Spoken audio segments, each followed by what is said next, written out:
Hello, it's just a little walk through some of the vehicles that we've got down at our place. This is a Citroen Saxo Vts we've recently acquired. 16 valve, 1600cc.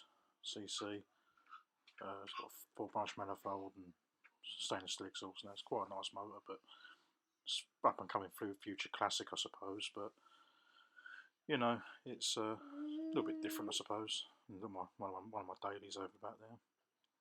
Now this is actually inside our place. It's under this sheet. We'll get the sheet off in a second. Is a 1990 MR2, a Japanese import, with the 2 litre twin cam in it, automatic. Just been sort of, I had it a few years now. I used to commute it from Essex to Scotland quite regularly, back when I was working in the Navy and stuff like that. But yeah, it's quite a nice thing. I don't particularly want to part with any of the motors, but like, as per usual, everything's always for sale. But yeah, it's just something a bit different. This is my CCKW 353 American Army truck, which we painted in United States Navy colours. It's registered 1941. Now people will say, yeah, well they didn't have a canvas top in 1941, but actually that's true.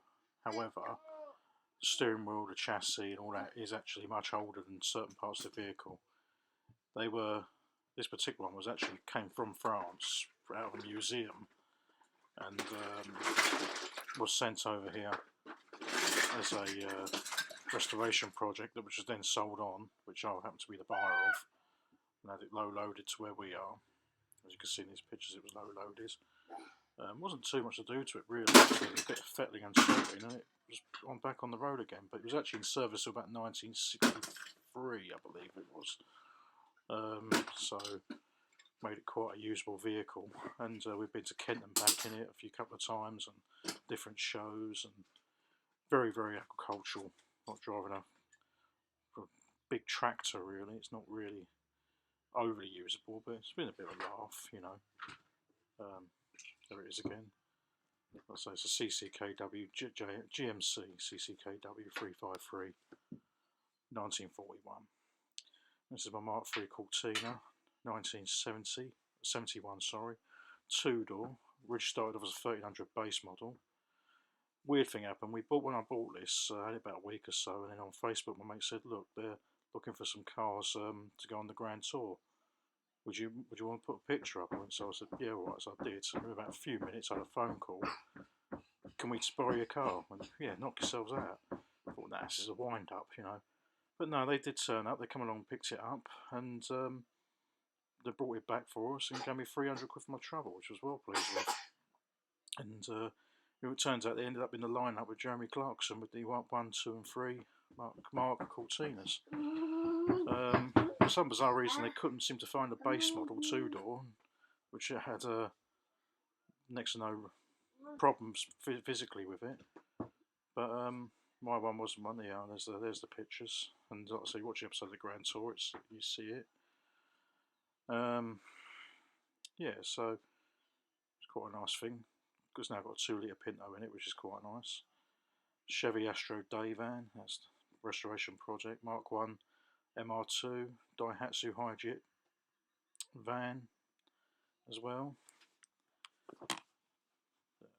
All sort of jobs in the future that need sorting out, as with all the other rubbish we've got. That's a 1972 Carlite Cassetta caravan that we were towing to the shows with a Mark V Cortina Convertible, as you can see there. Still has a few jobs doing to it, but you know, we do use it here and there. It's a Mark V Cortina Convertible, which I'd converted from a 1300 Crossflow to a 2.8 V6. There's some pictures of us towing the caravan about with the car. I've had this for years, but for about 8, 9, 10 years now. Love it to bits, but unfortunately, on the way back from Wheaton Steam Fair, the engine decided to do a set of rings and cook itself in the process. So, whereas I should have probably stopped and got recovered, I thought, no, sod this, I'm just going to keep going, and unfortunately I nuked the engine, but it is what it is. I've got another engine to go in it. This is a 1979 Land Rover Series 3 tipper with a galvanised chassis and all that in it. Interesting thing about this is it's registered as agricultural, so theoretically you can drive it on L plates from 16, as long as you've got someone sitting next to you. Of course, it's treated like a tractor. There is an argument that it might be able to be run on red diesel, but some people say yes, some people say no. It's down to you. This is a 1958 Thunderbirds, what they call a square bird. It's one of the first years of this particular shape. This one belongs to my dad.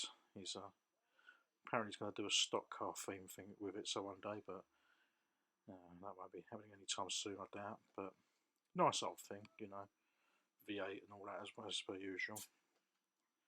And these are a bit wearing up on the back end. Quite a strong old thing as it goes, but it does need a bit of sorting out.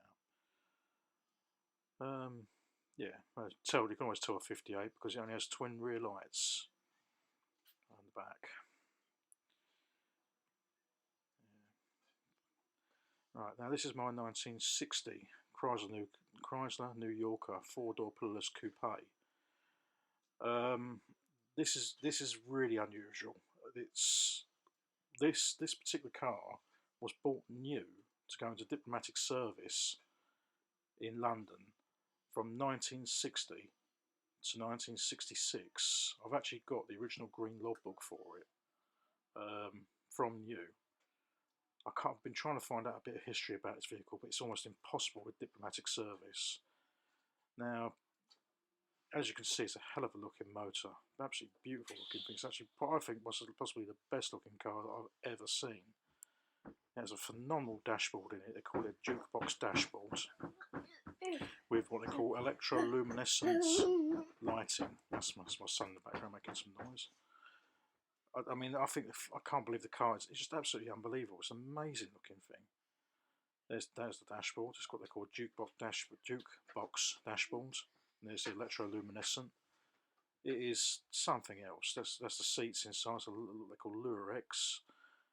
And swing out seats as well, which was 60 they swung out with the doors opening, and 61 they made them so they swung out separately from the doors.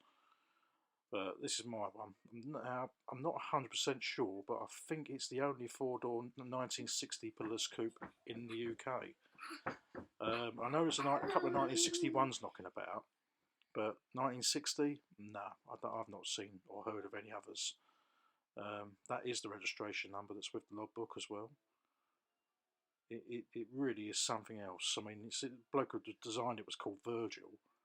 I mean, you know, it was even designed by a bloke who had the same name as the Thunderbirds. I mean, it's just shocking. I mean, I absolutely love this motor. One day I'm going to get on with getting it sorted out, but the price of parts are insane. Every time you buy something, it's £100. There's the seats. And like I say, it's got like this weird stitching in the black bits of the seats that looks like chrome stitching, which makes all the stars sort of light up like chrome. It's just phenomenal, absolutely phenomenal.